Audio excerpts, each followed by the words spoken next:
Thank you, Jay. Okay, good morning, everyone, and welcome. I want to acknowledge we're on Treaty 1 territory, the home and traditional lands of the Anishinaabe, Innu and Dakota peoples, the national homeland of the Red River Métis. Our drinking water comes from Shoal Lake 40 in Treaty 3 territory. We're here at the Executive Policy Committee for February the 18th, and I'm joined today by council colleagues, Councillors Santos, Lukes, Edie, and Duncan, our CAO, Mr. Sherwood Armbruster, our clerks, other members of the public service as well who will be joining us in due course. And we have an agenda before us today. We'll start with a motion to receive the minutes of the previous minutes. Thank you, Councillor Duncan. All in favor? Aye. Opposed? Carried. Any other motions, Madam Clerk, at this time that we need? Yes, suspension of the rules for the Standing Policy Committee on Public Works report. Okay. Councillor Lukes, all in favor? Aye. Aye. Opposed? Carried. Thank you. Okay. All right. Not sure if we need a motion for that today or not. I don't think we need a motion for that one today, so thank you. I think we're on to delegations now? Correct. Okay. Our first delegation registered is David Grant, joining us via Zoom, and David is in opposition to 4 items, Report 6, 7, Report 4 of the report of the Standing Policy Committee on Water and Waste, and Item 2 of the Standing Policy Committee on Property and Development report. Okay. Hello. On topic 6, report number 6 on the rink. This spending is modest, but clearly does not meet the city requirements for reimbursement. I support obeying rules. I also support changing rules when they do not achieve what is needed. Privately provided rinks are cost effective and are valuable assets to the community. Please have staff rewrite the rules, if you could, so that small private rinks can bring reimbursement for out-of-pocket material costs. If EPC feels that the route chosen for item 6 is not correct, please put in place a better route so that these things can be supported by council, as long as the costs are modest, and we have a pretty good idea what those are. Spending on bike path, topic 7, or the, whatever you call it, active transportation recreation path. It's also in violation of the rules. By placing this item right next to item 6, the very modest rink, we see that spending 70 times as much to benefit a small interest group is okay, but a small rink is not. It clearly illustrates the value in mounting a major lobbying campaign. Campaigns like this work. I believe they should not work as well. If the rules are followed, one might ask how such road building is normally funded and why this path was not followed. Would it have to go through the regular budget process? Was it there or was it lopped off? It would be ranked with analogous plans across the city, of course. Does this spending break the rules? Because it would not be funded if it had been ranked with other projects. Sorry, I'm not allowed to ask questions. Those are rhetorical. Topic 10, rezoning the Granite Way. And I would ask dispensation from EPC to speak to the items that I requested to speak to. Mr. Grant, sorry. Yes? Because this is still part of a hearing, you're not allowed to speak to this item because that would be new information. So thank you. We should have clarified that with you beforehand. So thank you for understanding. You're not allowed to speak to the Granite Way item. Thank you. Thank you. But I would like dispensation, if I could, to speak to Public Works items, since they were given a special vote because the report was late. As of Friday morning, when we're supposed to get our last requests in DPC, Public Works hadn't submitted their report yet. Yes. Anyway, we'll leave off the Granite mention. I won't say anything more. On the topic of the water, topic 4, this is a political decision, but doesn't have any data to support it.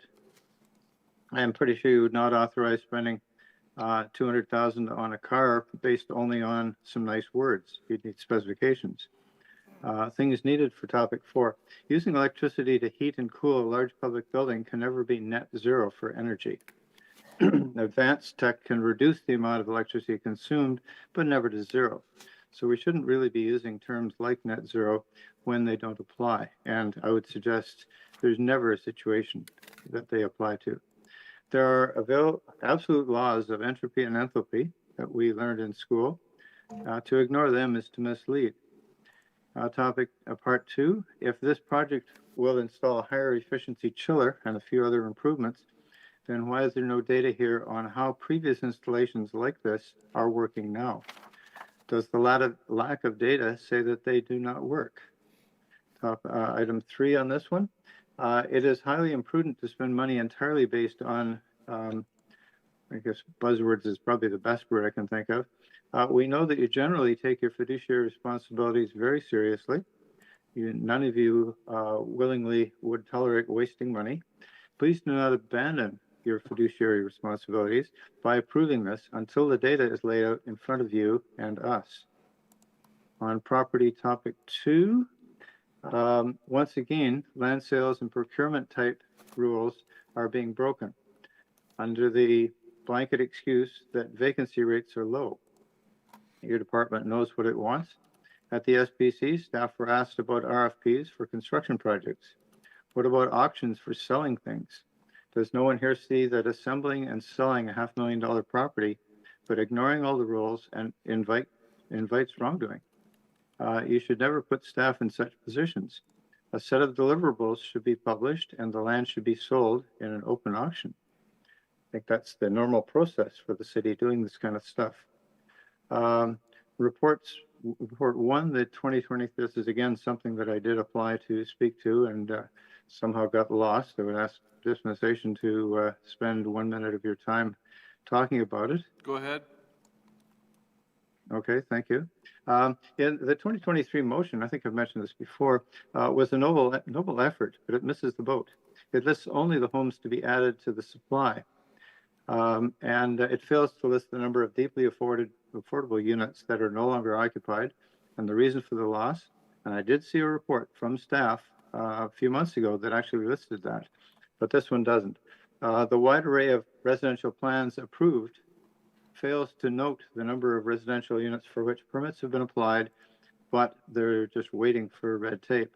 This number is more relevant than the number of developments that are just entering the pipeline.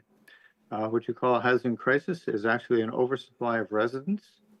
Changes in housing supply and changes in the city's population are very important to managing the city.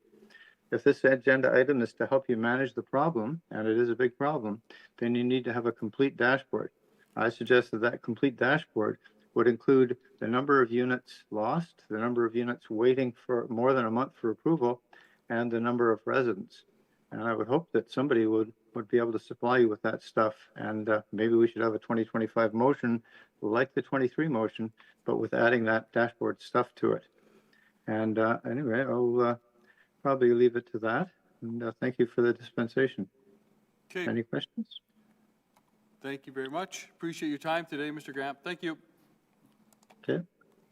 Our next delegation is Jessica Peebles joining us in person to be heard with respect to report number 1, 3, and 4.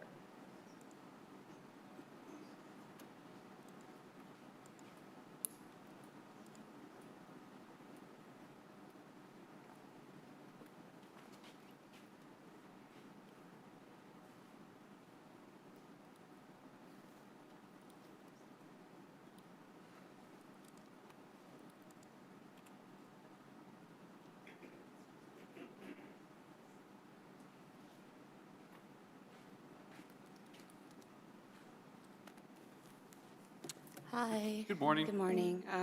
They mentioned that I can put slides up so that you can see that I have a USB. I don't know where to do that. Okay.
Okay, hi, good morning. Thank you for having me. I just wanted to come out today and make a comment to this committee because I found out that you guys are kind of in charge of giving out the money for community supports and everything. I just wanted to tell you a little bit my story quickly. This is actually a note that I found at a thrift store in a jacket that I purchased at the thrift store and was at Sherbrooke in Westminster. Is a note from a kid who was talking about his life in a gang. And it was so random. I bought the jacket for the material because it was like fur. So I bought it for the material and I reached in and I found this note. And it made me realize how our community, we have the right mindset in place in terms of supporting the youth, but I think we need to focus more on providing job opportunities for our youth rather than spending more money on nonprofits for helping youth in crisis. We need to help them get out of crisis. So this note here says how this kid is hustling really hard for like 6 or 7 years or something to try to make something of himself. I blocked out the names. Like, I don't know what those crews are. I don't want to get involved, but there was like names of crews or something, so I blocked them out. I don't know who this kid is. So I just wanted to say, I randomly see this. I've experienced it myself. The next slide here.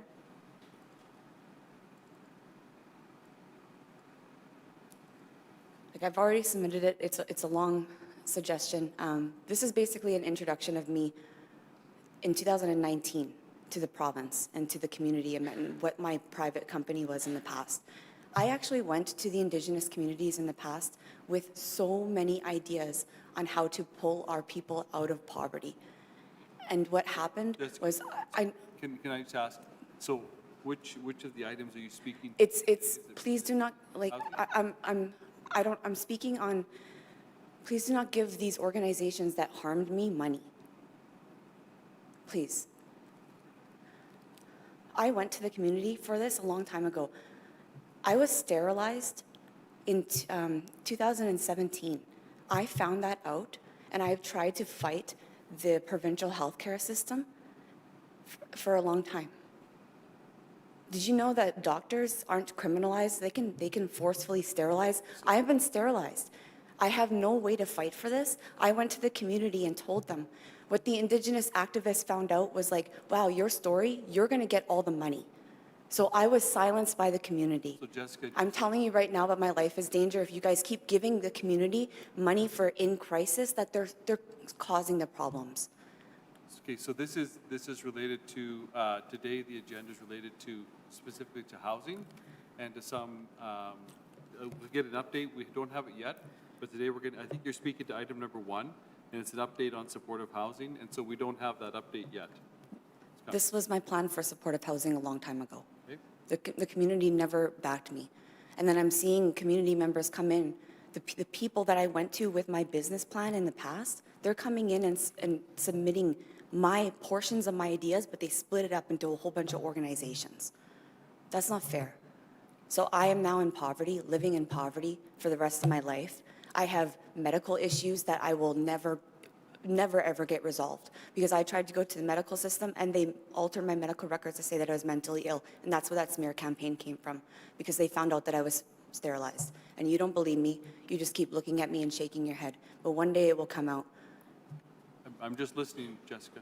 I'm just listening. Doctors should not be allowed to sterilize women. I come from a family where people they say it all the time, those women should not have kids. I'm not those women. I didn't deserve that. And I didn't deserve the community to not back me when all this stuff was coming out. Come forward if you've been sterilized. I did. And no one helped me. That's fucking crazy. Pardon my language. You can't use that language here, Jessica. Pardon my language. But I'm going to die soon. And everyone's going to blame my mental health. I'm telling you guys right now. Thank you.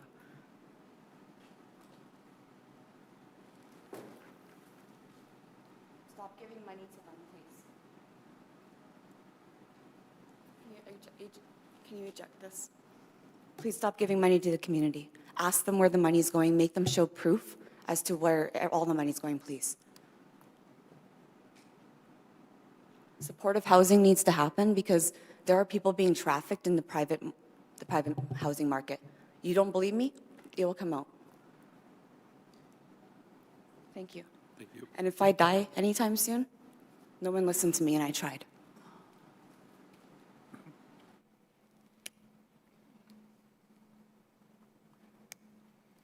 Okay, any other delegations this morning? That concludes our delegations for today. Okay, moving on to item number 1 then, the monthly update on supportive housing, addiction, and social action indicators. I think, Mr. Armbruster, I think we have someone here to speak to this item. Yes, Mr. Chair, Lissy Rappaport is here. Is our manager of the Housing Accelerator Fund team. Good morning, welcome back. Good Thank to see you. Thank you. Right back. Last week was my first week back, so just getting caught up on everything. If you want, you can come to the administration. Sure. Sure, come over the seat.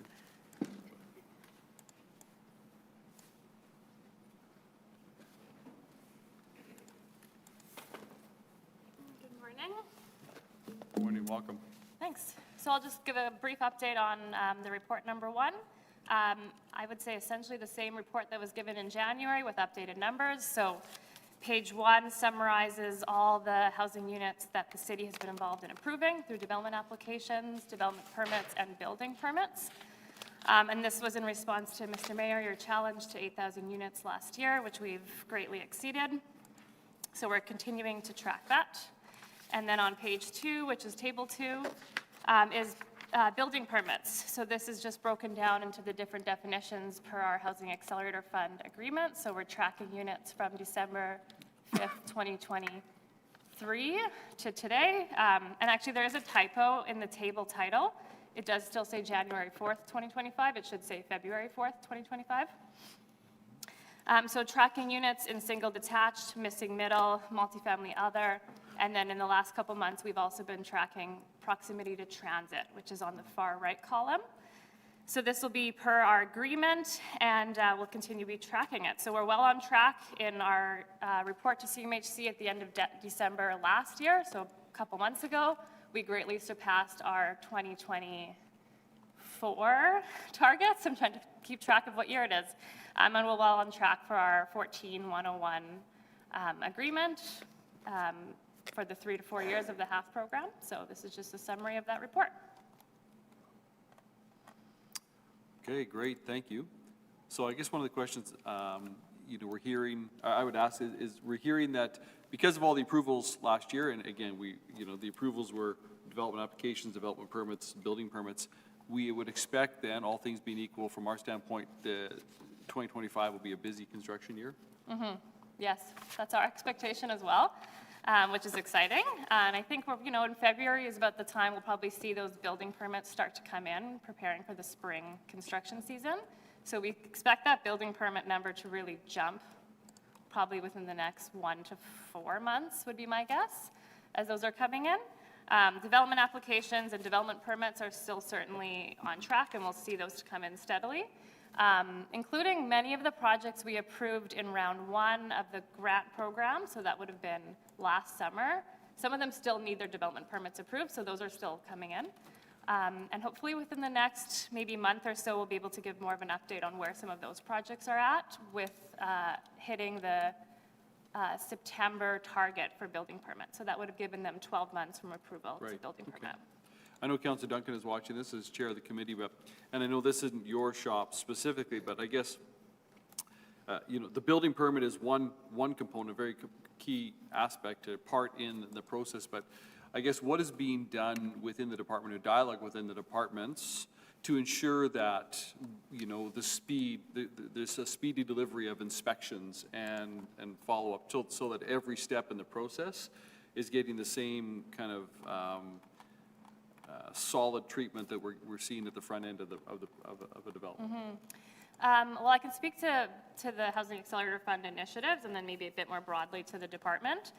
So certainly with our affordable housing concierge, we have a staff that's tracking all of the projects that meet our affordability definition, and that's really from the first step to making sure they're streamlined through the approval. We're also spearheading the end-to-end review of the development permit. So we've just entered into a contract with a consultant and working with the planning, property and development departments through a working group to oversee that over the course of the year. So the report is due probably November of this year, that looks at the entire process and across all departments. So that's sort of the long-term goals. And then in the short term, certainly the department is working on a number of initiatives, including, removing development permit requirements for some projects. We've been able to actually support some additional staff through our half funding in zoning and legal. So those are two recognized bottlenecks on the front end and then in the back end. So there is work being done to move those projects through to approval, and we're certainly tracking them. Okay, good. Thank you. Any other questions at all? Councillor Lukes. What's the biggest challenge that you're finding in the department to move things through fast?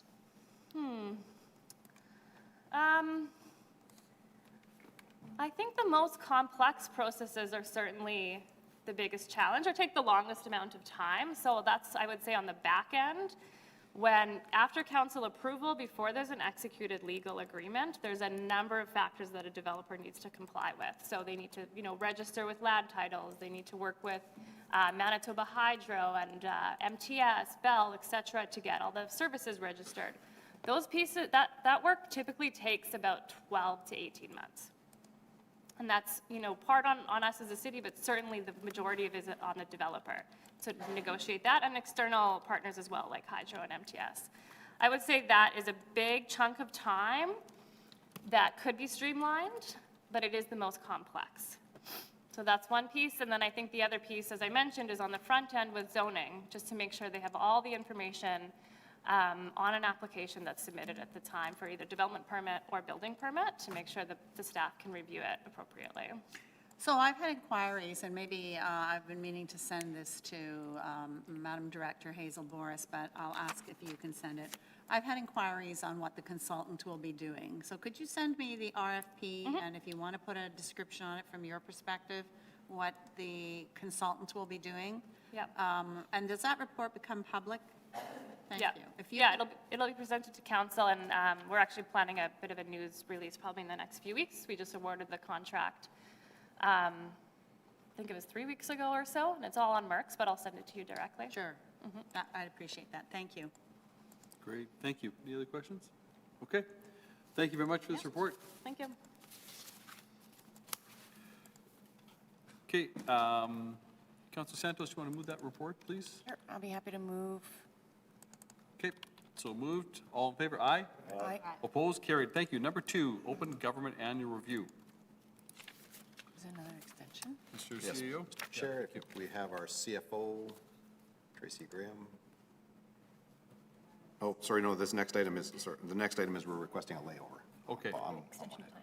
Extension of time. Extension of time, my Okay, apologies. Yeah. Councilor Santos, you want to move the extension of time on this one, please? I'll move an extension of up to 30 days to be granted. Okay, all in favor? Aye. Aye. Opposed? Carried. Thank you. Item 3 is the amendment to the 2024 Strategic Infrastructure Basket Funding. I don't know if, I think it's fairly straightforward, but do you have any questions, or do you want to hear from this? Councilor Lukes, you put your hand up. You want to hear from the CFO, or are you just going to move this I item? just have a question, so. Okay. All right, so now it's time for my introduction. of Now it's time for your CFO. introduction. Just thank you. Tracy Graham, Deputy CAO Matt Dryberg coming down.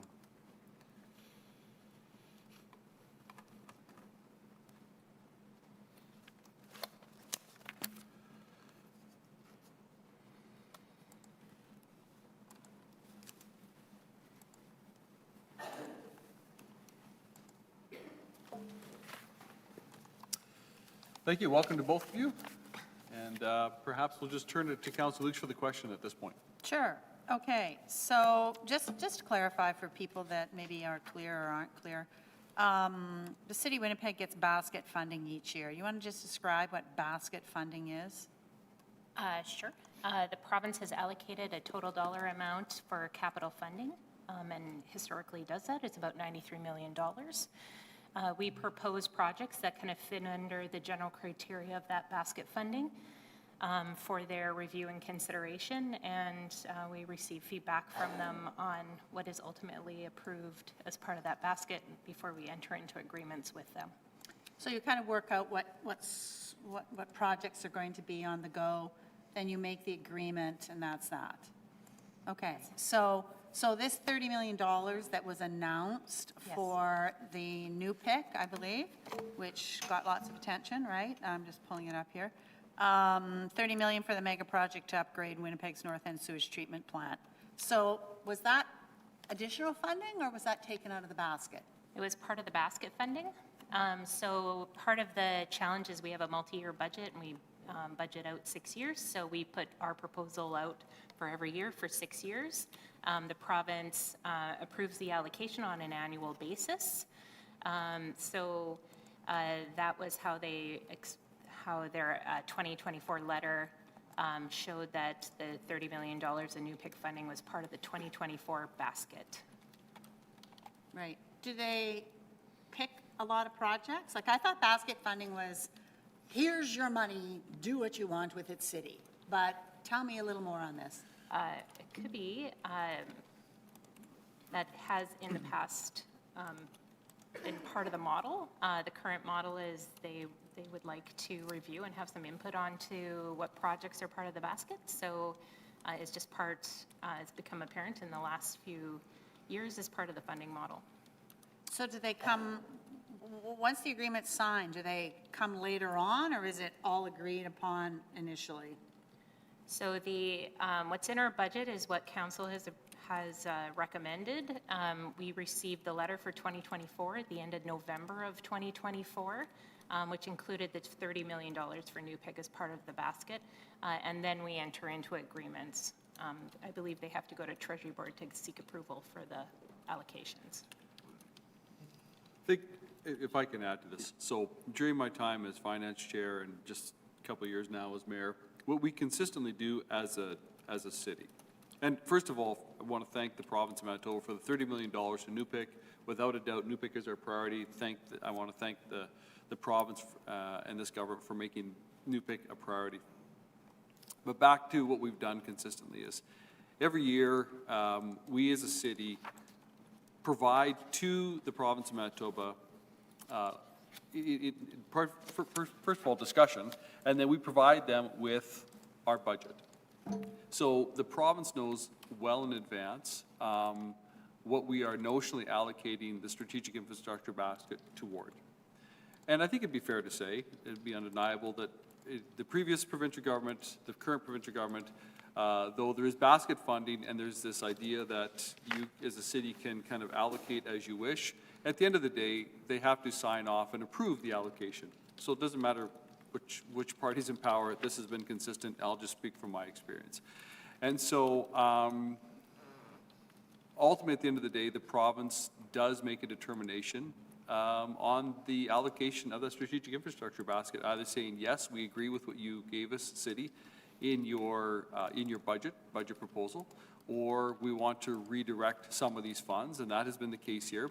We provided the province well in advance a notional allocation for 24, 25, and future years of the strategic infrastructure basket. They have come back in November and said $30 million of it they want to direct to our shared priority, which is the North End sewage treatment plant.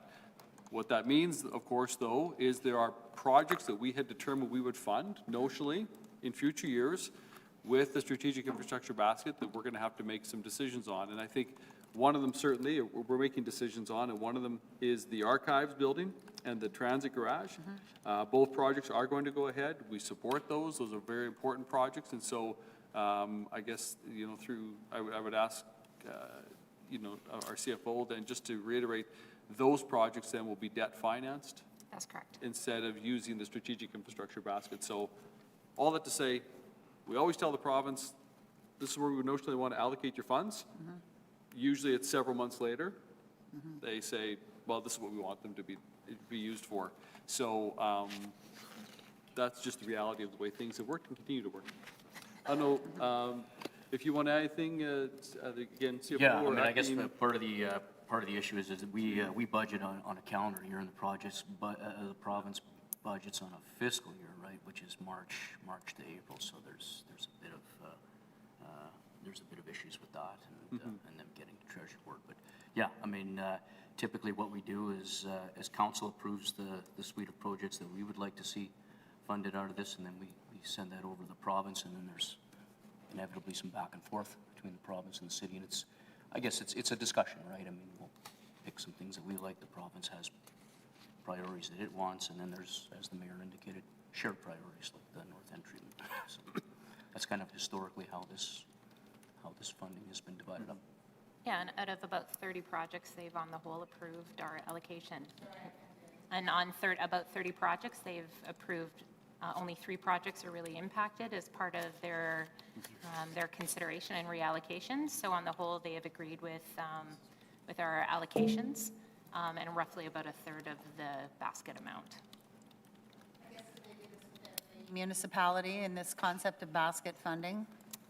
I guess in that, our Winnipeg's funding relationship is somewhat different just because of our size. So we have the strategic infrastructure basket, so there's more money, there's more projects, so it's probably a little different than Brandon, but Brandon or other cities, but Okay. there's always that. That's good to back know. and No, I've heard statements that, you know, it's, here's your basket funding, do what you want, but this is good to clarify it. Thank you. Yeah. So it is $93.9 million is the basket funding. The $30 million for Newpick is not new, incremental to that. It is a specific allocation within that. So again, I want to thank the province for prioritizing Newpick. I want to thank council colleagues, though, for prioritizing, for sure, the archives building, transit garage, which we will backfill with that. So thank you very much. That is the amendment that is proposed. Councilor Duncan, would you be willing to move that? Yep, so moved. All in favor? Aye. Aye. Opposed? Carried. Thank you very much. Item number 4 is the application to the Federal Canada Housing Infrastructure CHIF Fund for the City of Winnipeg. 2 projects. The new PIC upgrades, biosolids facility, and then second of all, the Southwest Interceptor projects. We have our team here. Any questions related to these applications? Councilor Eadie. So just for clarification, this went to the news. In regards to with Newpick, we know that the environment has been considered, absolutely. We don't want to pollute the lake. It's not just about, capacity to build more. It is about better treatment of the environment. But I'd like to understand that criteria for CHIF in terms of consultation with Indigenous peoples. Is that our responsibility? I'll just introduce Councilor Eadie, and for committee that we have Tim Shanks here, Director of Water and Waste, as well as Assets Project Management Office, Jeff Patton and Danny Tooth. Thank you for the question, and I think Director Tim Shanks will go ahead. Yes. Yeah. So the duty consult. So the constitutional duty to consult, is responsibility of the Crown, which translates as the federal government and the provincial government. So on given projects or activities, the Crown will determine when it's applicable, like when treaty rights are impacted, this sort of thing. And it can be delegated to a proponent. It could be delegated down to the municipality, for example. It has not been in the case of our Newpick projects so far. So we don't have any designated duty to consult right now on our active projects. Okay. That's really the only clarification I want. May I make a comment before we? Yeah, I'm going to ask a couple questions, and then I'll turn it back to you, Councilor Eadie, for comment and for the motion, in fact, as well. So just to be clear, and we've been through this, I think it's in the report, but so there's really 2 funding envelopes under CHIF, the Canada Housing Infrastructure Fund. There's $1 billion that is called the direct stream, and that's available directly to municipalities. And then there's the what's called the provincial territorial stream, which is $5 billion envelope. And so the interceptor, we're applying to the direct stream. The new PIC, we're for biosolids, are applying through the provincial territorial agreement. Couple of questions. I guess why? Is it a matter of we cannot stack the funding? So that's why if Newpick is a priority, is that why we're applying to the direct stream for the interceptor? Would that be one of the reasons? Yeah, I'll answer. So certainly, it's an identified project that qualifies. The direct stream is open right now, so certainly It's a funding opportunity that is directly linked to housing and to the requirements of the program. So it's a recommendation along with biosolids. But to be clear as well, biosolids is the #1 priority from the public services point of view. And what are the deadlines? Like, we have deadlines to apply. Certainly, I think because the direct stream is, the deadline's more applicable to us, I think, right? That's correct. So right now, the direct stream application portal Yeah. is open and accepting applications to March 31st. Okay. The provincial and territorial stream, the application portal is not yet open, but we want to make sure that we get all of our approvals and pre-work in line with that expectation that the portal will open at some point. Okay, great. Thank you. Any other questions, colleagues? Councilor Lukes? You know, one of your statements in here on page 8 is, if successful under the direct stream, this will require the city funding to 52.07 million, and proposed sewer rate increases could be reduced. And that's due to not requiring debt financing. So maybe I'll turn to Tim. Yeah, like explain to me the reduced part. I'm assuming because we're not needing debt financing, but Well, it's not necessarily debt financing, it's also rates, like just the funding we're trying to generate for this project would mostly be coming from rates going forward. So any incremental additional funding from external sources Got it. would, Okay. there's, we'd have to make a bunch of assumptions to estimate how much, but yeah, any extra funding will reduce where we have to find funding from within or from rates. right. And when is the Interceptor project supposed to start? Pardon me? When is the project supposed to start? Which? Southwest Interceptor? Oh, Southwest Interceptor. Sorry. Sorry, I should have that offhand. Very soon.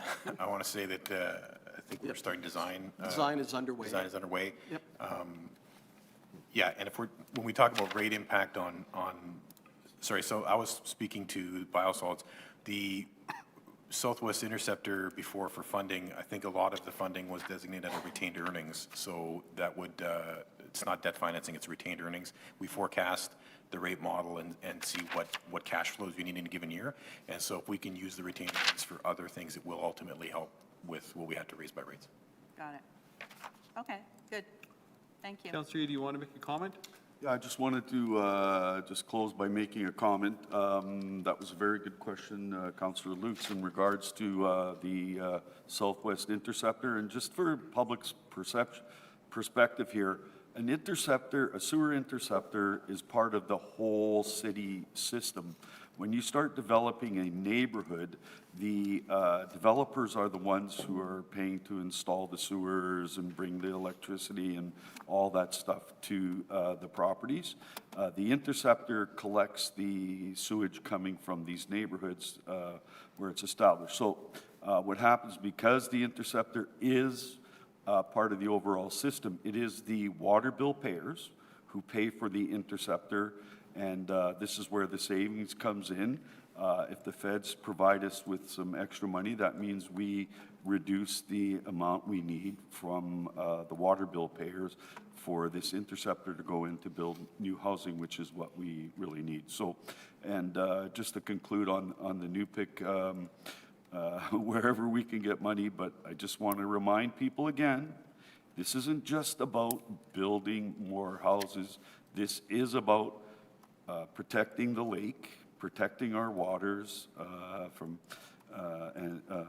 any pollutants that might come. It's processed in a proper way, and I think I'll leave it at that, Mr. Mayor. I just want the public to understand some of the aspects of this. Thank you very much. And I'll call the question on this in just a moment, but again, just to reiterate, I appreciate and I expect, I'm assuming here that all EPC members will be supporting this, which I appreciate. And I'm hoping all council, frankly, supports this as well, because really these two applications are critical to securing funding from the federal government and provincial government as well to get more housing built faster and to, hopefully have a positive impact on,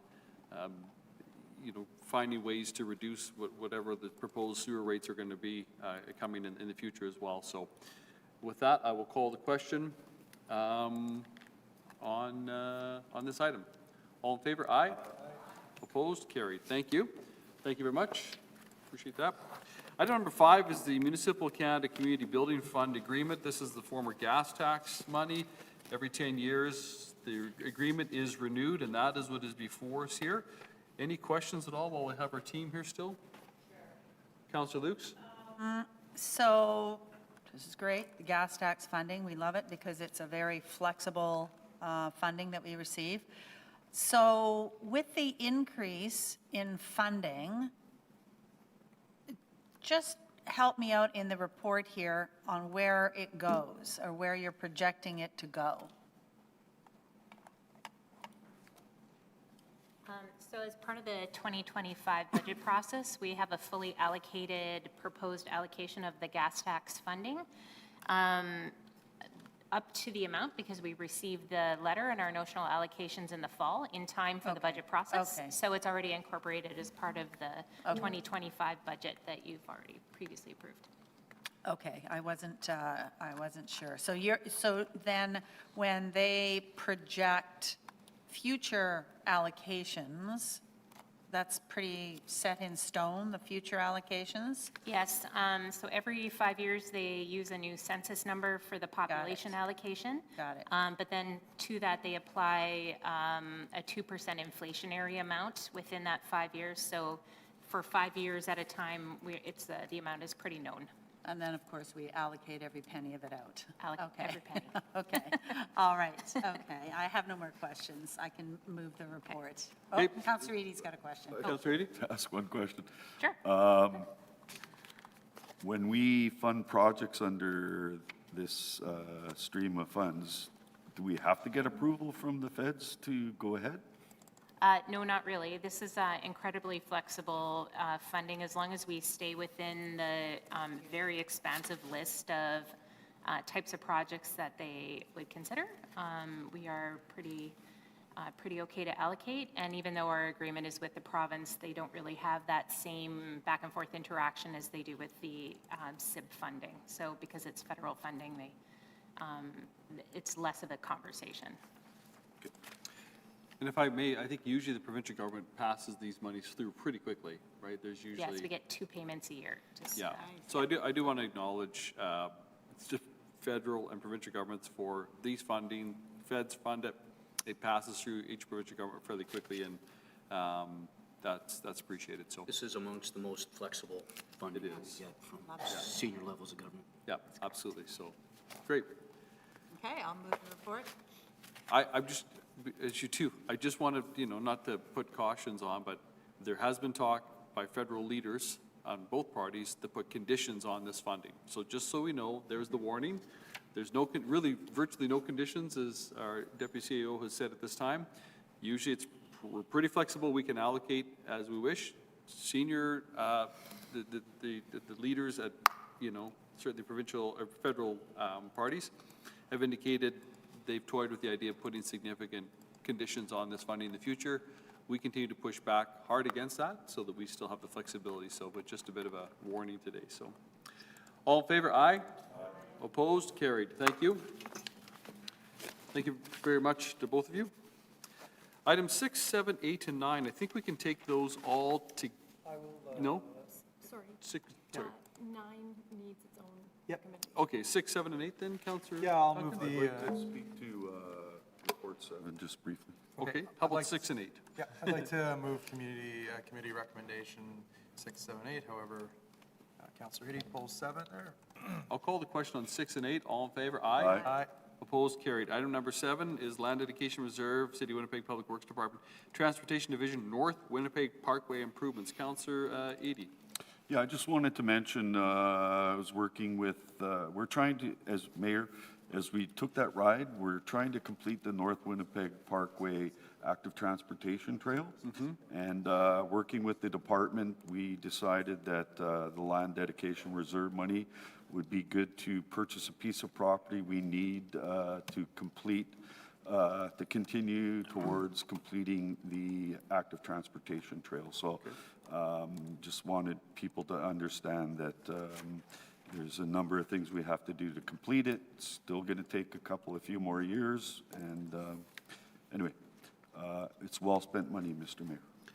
I remember fondly, Councillor Eady, that tandem bike trip you took me on a few years ago, where we basically toured the ward and the potential, links that needed to be completed in the active transportation trail, as many other and as well as many other topics that we discussed on that trip. So thank you very much for this.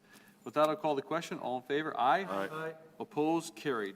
Thank you. Item number 9 is the text amendment, Downtown Winnipeg zoning bylaw integration of Municipal Bylaw Enforcement Act, enabling bylaw DAZ 222-2024. Councillor Duncan.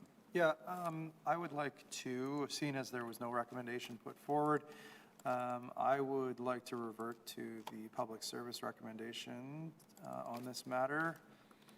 All 4 recommendations with the following supporting reasons.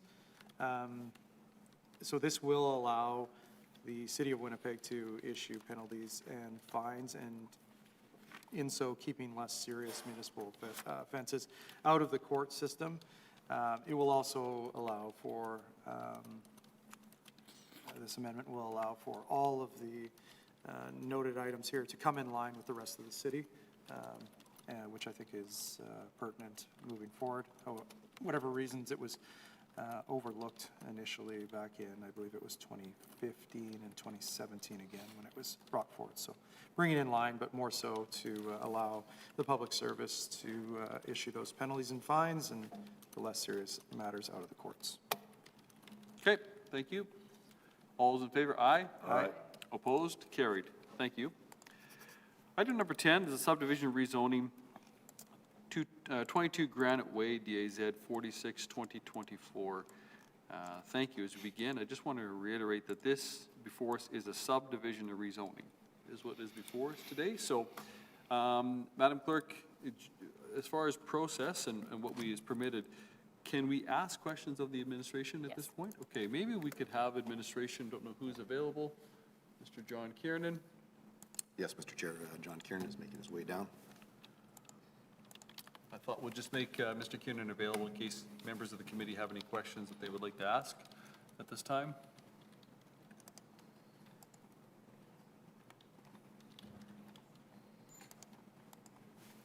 Good morning, welcome. Thank you for being here.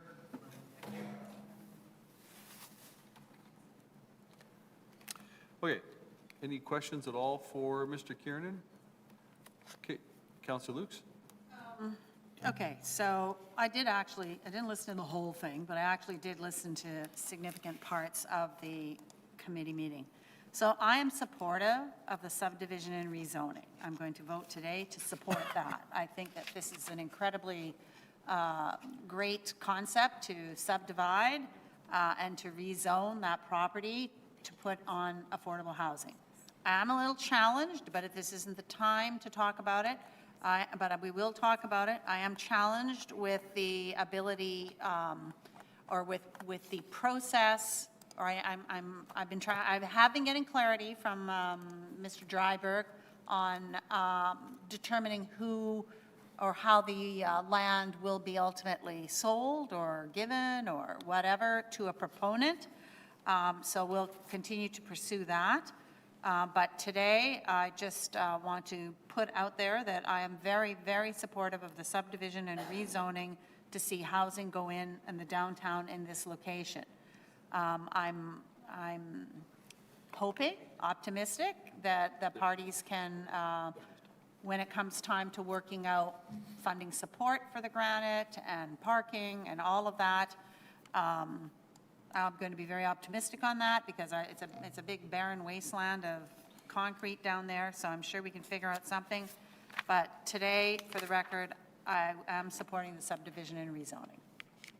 So I guess it's not really a question, it's a question afterwards on the next step. So it was confusing to see a proponent sitting there at the meeting. I didn't think that was right at all, personally, but whatever. It confused the issue. Yeah, would you like me just to, Sure. for quick context, Councillor? Yeah, and it's very unusual for the city to be the applicant on its land to be heard by the municipality itself. So those are unique circumstances.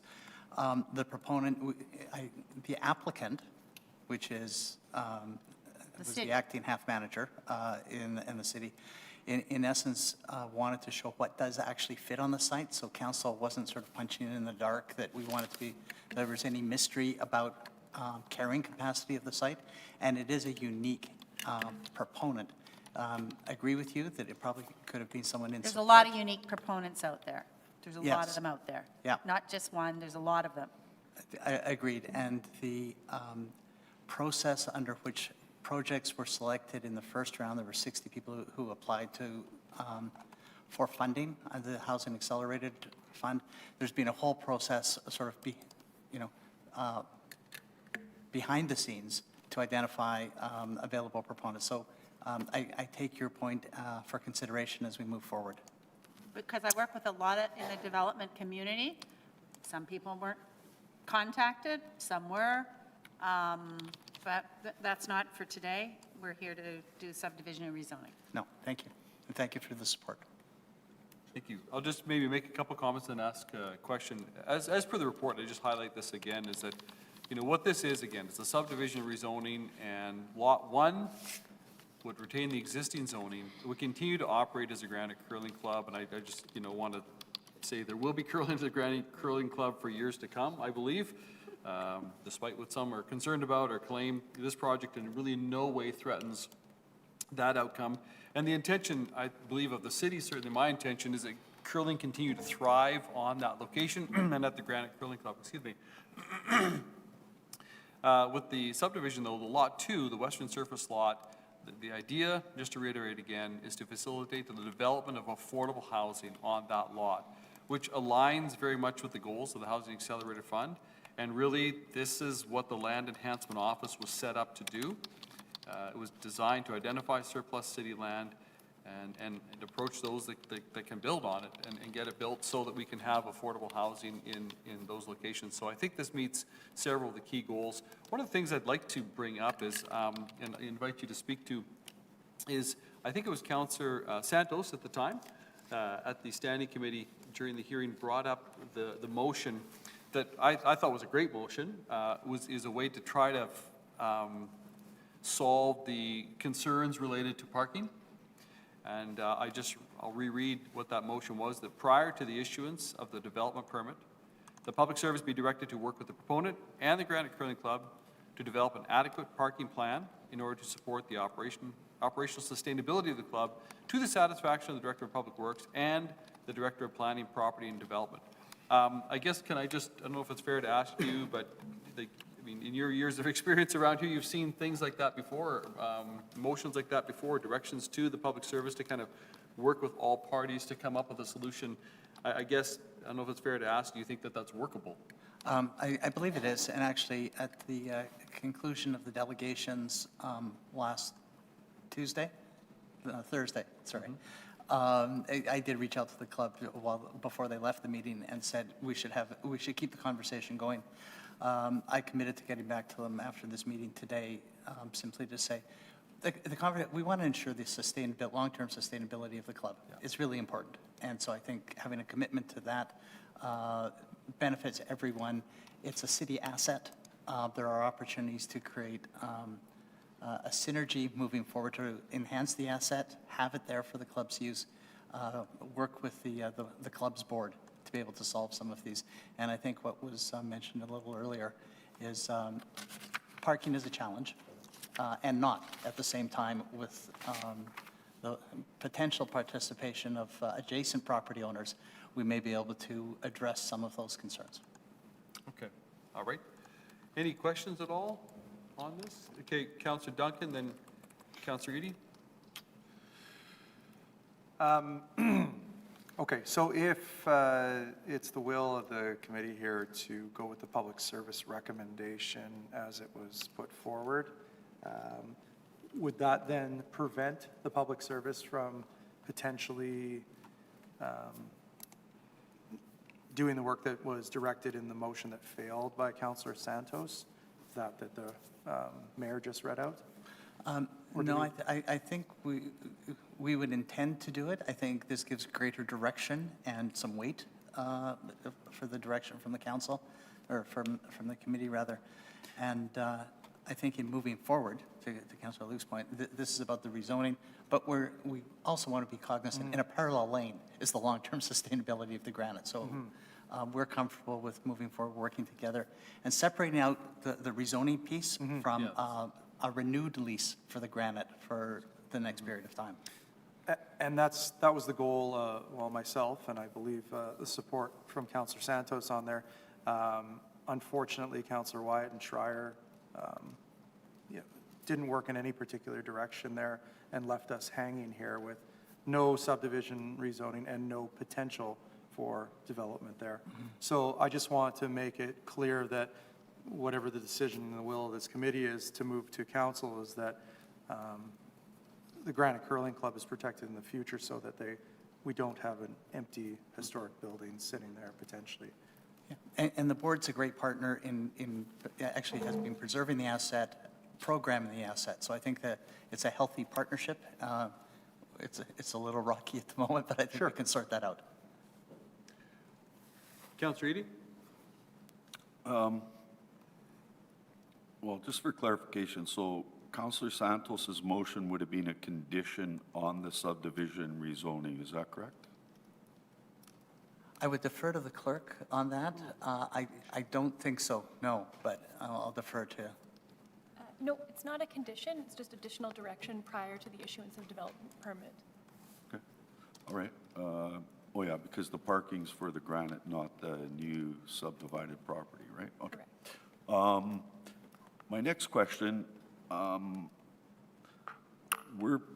mean, it's not the topic right now. I don't know if there'll be a vote later for council, but in regards to, so we're undertaking the subdivision rezoning, which I think is important.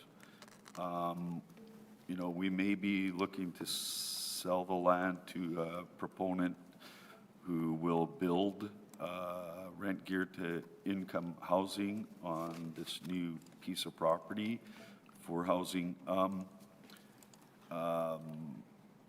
Would this, just for, I'm sorry, Mr. Kieran, you're the concierge? I'm in the role of, actually, CMHC speak would be program sponsor. Oh, you're, okay. And so wearing that hat for a number of the initiatives, to be able to move the 7-8 different initiatives forward under the HAF program, and supporting Lissy Rappaport as the manager of the actual initiative. Okay.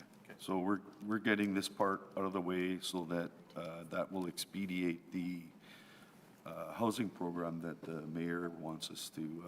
Correct. And the purpose for rezoning is simply, not simply because nothing's ever that simple, but it is really to support affordable housing at that site, at that location.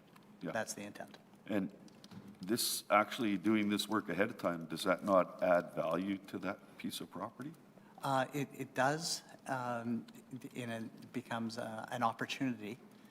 It will also be unique in as much as that the land will not be sold because it's riverbank land. We also thought it was important to retain it in perpetuity. And so that's one of the opportunities.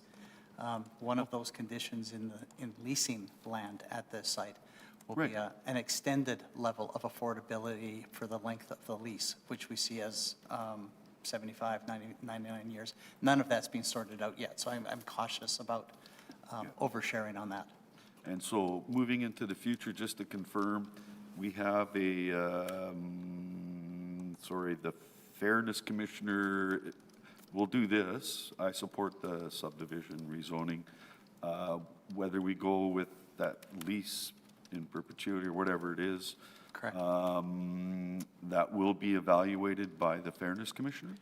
It won't be because in as much as council delegated back in September the powers to the CAO or the responsibility to the CAO. To the CAO, okay. To be able to negotiate, sell those parcels. We come back to the accelerator is the word kind of in the initiative to be able to undertake that relatively quickly. Okay, thank you, Mr. Miro. Okay, so seeing as you brought it up, in that where council delegated to the CAO. I want to make sure, Madam Clerk, are we still on track? I don't want to get too far off here. I just want to get a really. Okay, well, he brought it up, but I'll rein myself in on that, and we'll talk about it later. I It appreciate was discussed in the public hearing, so. Was it discussed in the public Yeah, it hearing? was discussed in the public hearing, but maybe I've got you here right now. I mean, this isn't new information. It was discussed in the public hearing, and you did bring it up. So in that report that council approved, that talked about the sale or lease authority given to the CAO, okay, which, you know, we all voted on, my understanding was that, you know, and to declare land surplus. So my understanding was that was to eliminate time, that it wouldn't come back to council to, you know, declare it surplus and then to approve the sale or lease. Nowhere in that report does it say that the land won't be put out for RFP. Correct. So And that, a lot of people I work with are worked up about that. So what we have before us here, this Yes. is a subdivision Okay. rezoning, that's a separate So we'll talk about matter. that So later. this is subdivision rezoning, I just want to keep us Okay. on track on this. Are there any Okay. questions related to the subdivision rezoning or the amending motion, that Okay. though it failed, that Councillor Santos brought forward, supported by Councillor Duncan? Okay, No? so then you're the guy. I'll talk to you after. I look forward to that conversation, Councillor. Thank you. All right. Okay, I think we're ready for a motion. Councillor Duncan, I don't know if you want to bring a motion forward or who? I'm prepared to put forward, and I'll give Councillor Santos the credit here on this, unless of course she wants to, but I'm prepared to put her words back on as an option here. If I could have the clerk just read it into the record. That the recommendation of the public service be concurred in with the following amendment. Add the following new recommendation 4 and renumber the remaining recommendations accordingly. 4, that prior to the issuance of a development permit, the public service be directed to work with the proponent and the Granite Curling Club to develop an adequate parking plan in order to support the operational sustainability of the club to the satisfaction of the Director of Public Works and the Director of Planning, Property and Development. Okay, so that is the amending motion that we have before us. All right, Councillor Duncan? Do we need supporting reasons? do, Okay. yes. So I think I was quite clear in our marathon, nearly 11-hour public hearing the other evening that it is with the utmost importance that the Granite Curling Club has a viable future and that curling is taking place in our historic Granite Curling Club building in the future. We heard from delegations then that the parking is one of the major concerns, and that the public service was confident that they could work through many of those problems along the way. This was an opportunity to bring those two parties together. This will be an opportunity to bring those two parties together and find some resolution for that.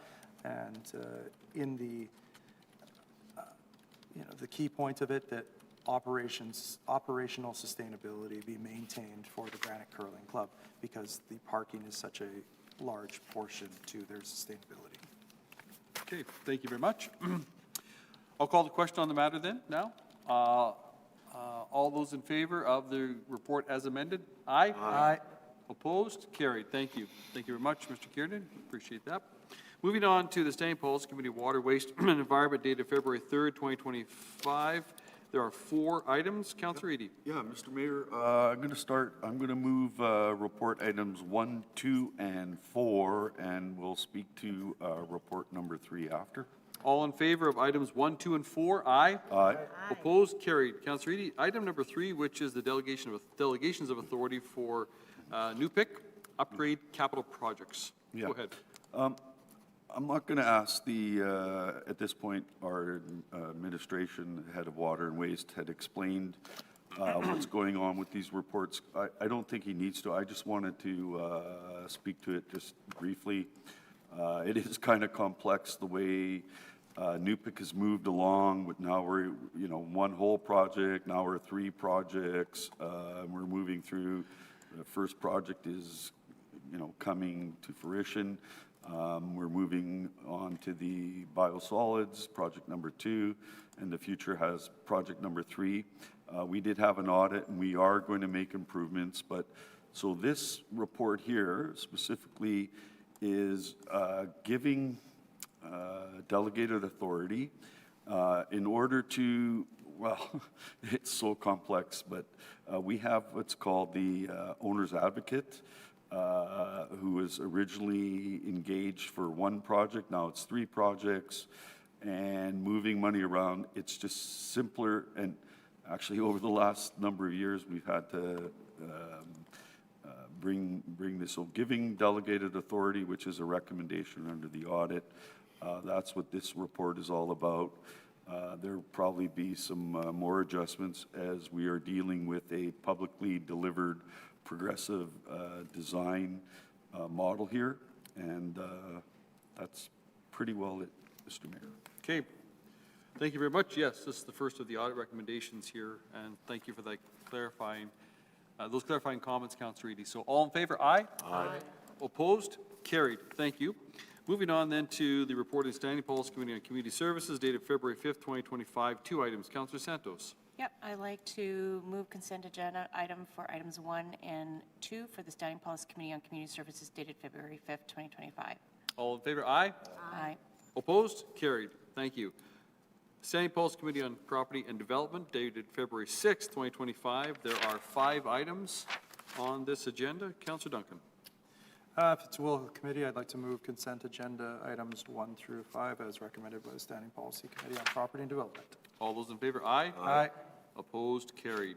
There is no, or the meeting was canceled for Finance and Economic Development for February 7th, so we have nothing there. And then addendum report, and that is Public Works dated February 14th, 2025. There are 3 items. Councillor Lukes. Yeah, I'm going to pull number 1 and move the item number 2 and item number 3. All in favor of 2 and 3? Aye? Aye. Opposed? Carried. Item number 1, Winnipeg Parking Authority 2025 Business Plan. Councillor Lukes. Okay. It's more to bring it to everyone's attention here that we had a really good meeting with the Parking Authority. They've got many checks and balances in on their reporting system, which I greatly appreciate. You can ask them questions and they'll literally do a turnaround the next day, 2 days. So they've got great checks and balances on how they issue tickets, park, tow, and all of that. One of the things that we keep discussing, and we had a big discussion at Public Works on this, was the $12 million in outstanding parking tickets and MBEA tickets. So this is a challenge because that essentially, I think, is about a 2-point increase in tax if we, to round up $12 million, right? So the challenge is on how to collect the 12 million. We've sent a letter off to the province requesting their support on giving us the required legislation so that we could implement initiatives to encourage, I guess, or to force people to pay their parking ticket. We've not heard back. I believe it's over a year now. And so what the Parking Authority is doing now is they're moving towards, it used to be if you had 3 tickets, they would tow you, and then you would pay for the parking, well, then you would pay for your tow. It wouldn't, it's not forcing you to pay for your tickets, it would pay for your tow and hopefully motivate you to pay for your tickets. That's being reduced to 2 in August, so it's important to know that come August, if you've got 2 outstanding parking tickets, you will be towed.